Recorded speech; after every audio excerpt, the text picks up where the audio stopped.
Hello, ladies and gentlemen. Jay Spinning here once again. For those that love stuff musically, I'm giving a very quick shout out today to the new Arpology instrument from Arpology. I think it's going to be off introductory offer soon, so I just thought I'd give it a very quick shout out. I've been a huge fan of their Arpology instruments. I've used cinematic dimensions countless times, so I thought I'd give this a little bash and basically give you a shout out about what I like about it. So without further ado, let me just show you. It's on the screen in front of you. I'm just playing goodness knows what. As usual, it's a 4-chord instrument. Yeah. In fact, let me just show you the original the cinematic dimensions. It wasn't the original Arpology instrument. I think this was an update to the Arpology. But I mean, I've used this countless times. I love the graphic of what you see, what you play. I sort of miss that from the new Arpology. The other thing I slightly miss is on this XY. You have the ability to record down here, you see, and you can play shapes. And so, without me having to do anything, yeah. I slightly miss that. But, and I say but, what they have given you is MIDI CC assignable for the XY. If you just go to this and you press MIDI CC. So, all of this, core 1, core 2, but if you want volume mix XY, learn, click, and I'm going to use the knobs on this.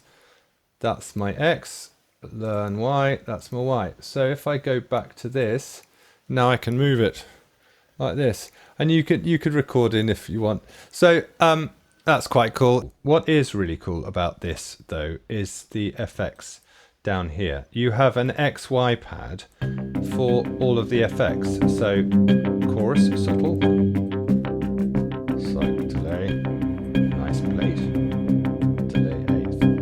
And what's more, you can change them. So let's, for example, do chorus nice. Yeah, turn it off. Turn it on. Yeah. You could do something else. I don't know, replica surfer.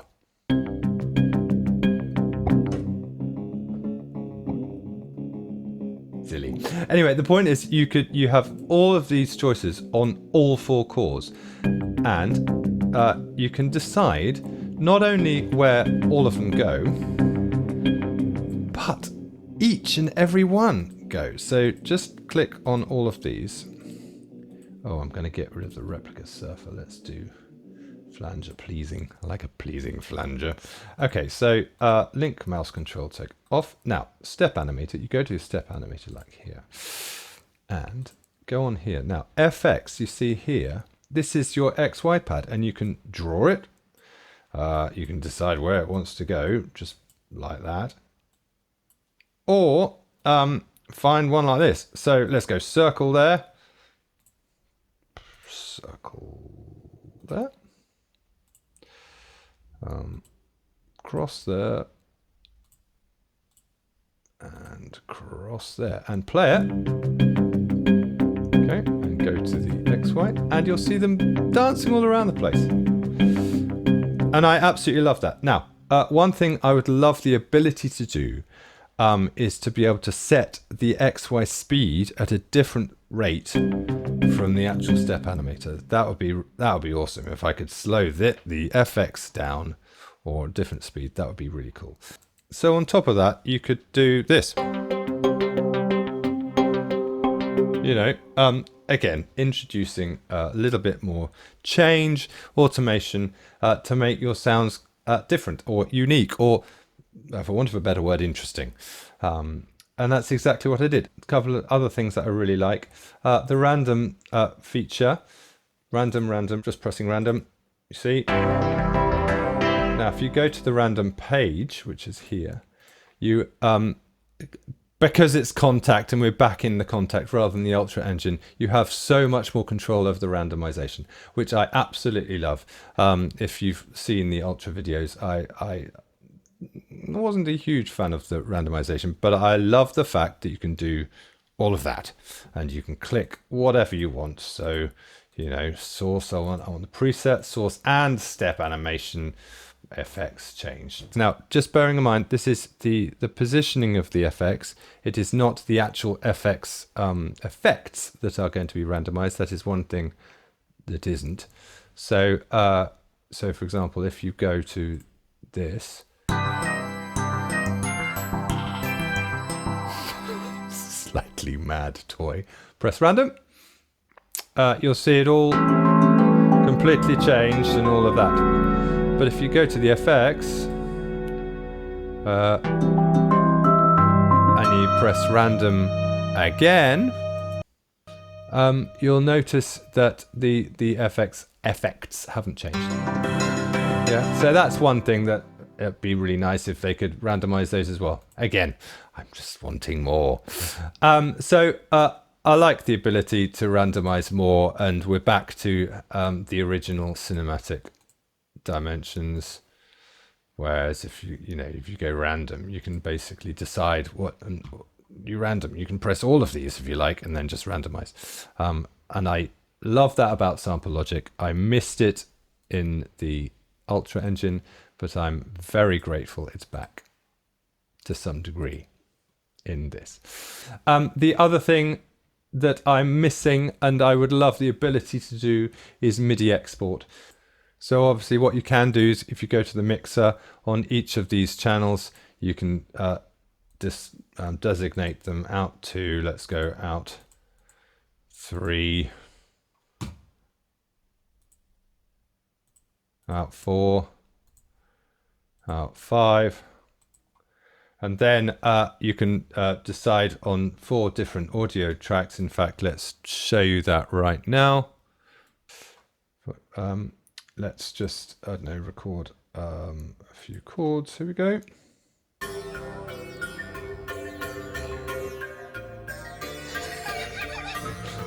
I mean, sorry, it's weird because I've got this very bizarre thing going on. Let me go back to this. Should we just randomize something to find something a little bit nicer? Sort of. So put these into record and then just record that section.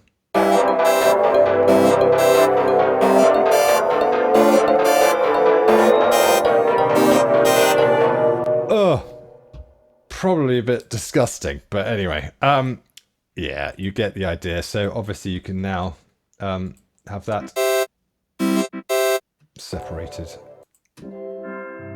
Yeah, don't know what this one. Horrid.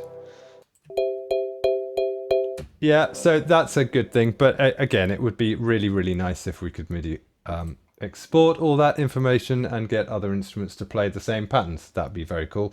And then just the other thing that's really, really useful about this is the browser system.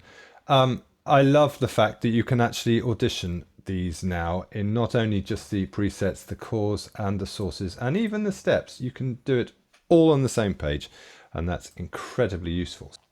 We use the XY to go here. So this is just instrument 1. Let's go the core. Don't want that. I want a string pad. That'll do. 2. What was 2? That's quite fun. But I want something plucky. Plucked. Let's have bioplucular. That's quite fun. So mixed. Yeah. 3. That's just weird. Let's have dry mallets. Let's take the plucked off and have Pan Pacific.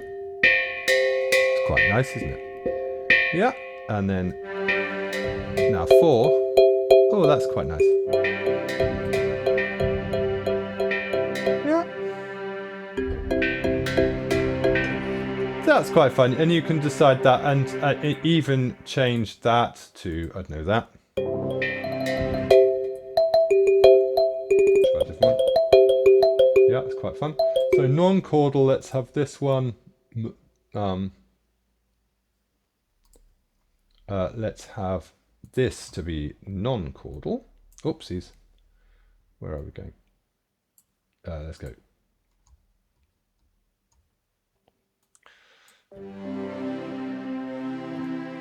Oh. Now the other little thing that, as you can probably tell, annoys me slightly is if you don't get that right on, you're slightly off, it's going to move the instrument. And yeah, that's just my little thing. So you've got to get it right on that bar to then switch. Right, melodic 65. It's quite pretty. Right. So you can save your script array, you can load your script array, but quite frankly, I've always preferred to create a snapshot and save it that way. So, I don't know, JS cac, short for cacophony, if nothing else. Anyway, there you go. So very, very quickly, I'm just going to show you what I've been using it and how I've been using it. So here's a little track that I'm just working on. It's not completed or anything, but I just thought I'd show you what I'm doing with it. This is what I've had before Arpology. So I've got some strings. I've got some zebra stuff going on. This is it.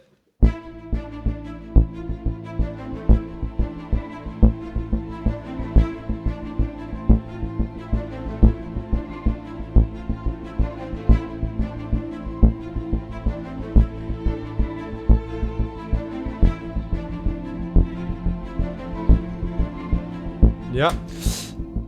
So it's sort of cinematic-y sort of thing.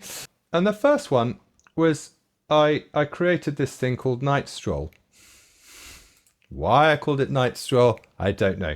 I think there was a default preset night something, and I tweaked the bejesus out of it and changed it to my liking, and I created this.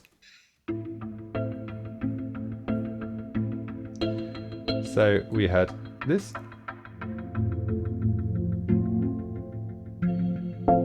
Yeah. So it's basically I just used some presets and tweaked it, and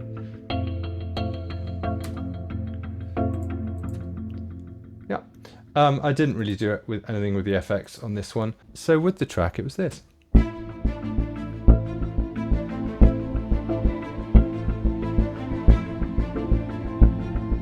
Sort of just adds a little bit of interest, if you will. And now, at this section, I just wanted something completely different. Oops.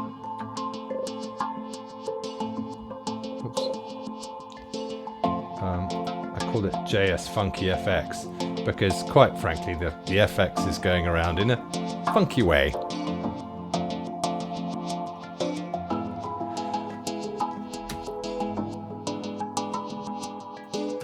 I was just weirdly feeling funky. And this is just the two Arpologies together.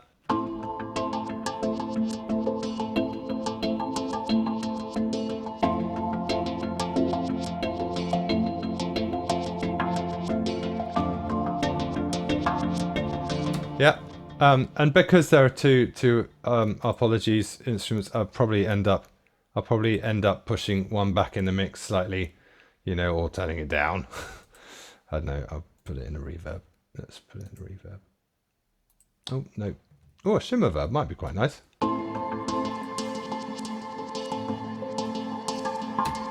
Yeah, I mean, that gives it something else, but I was thinking more just pushing it back, really. I still use R-verb, and I still use the old skin. I just like it. Let's go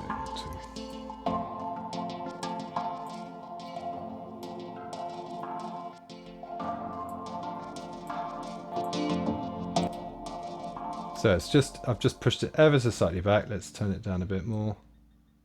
And together.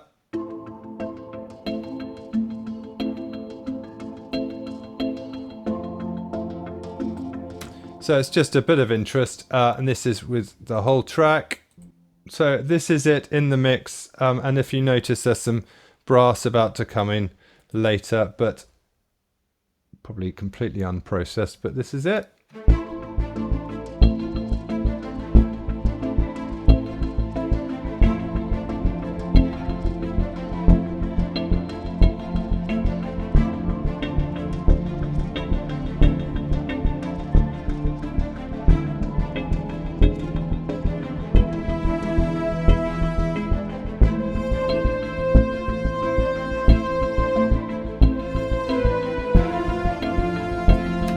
Anyway, yeah, it's sort of very dull brass, but I'll do something to that and make it actually sound proper, realistic. So that's the idea, and I do like Arpology. Will I use it more than the cinematic dimensions one?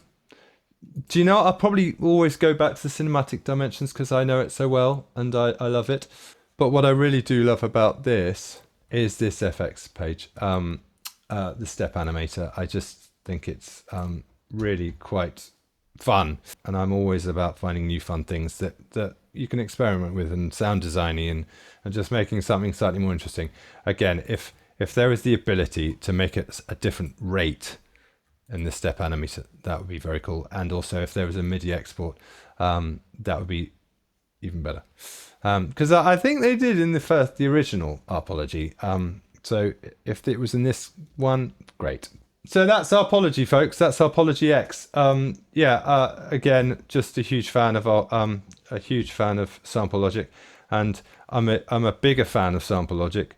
Still in Contact. I think I way prefer the Contact engine instruments over the Ultra engine, simply because there's more stuff and I'm more familiar with this. So that's it. That's Arpology. If you like what I do, please do subscribe. Your likes are greatly appreciated, so thank you very much. So stay well, everybody. Stay safe, and I'll see you very, very soon for some more stuff.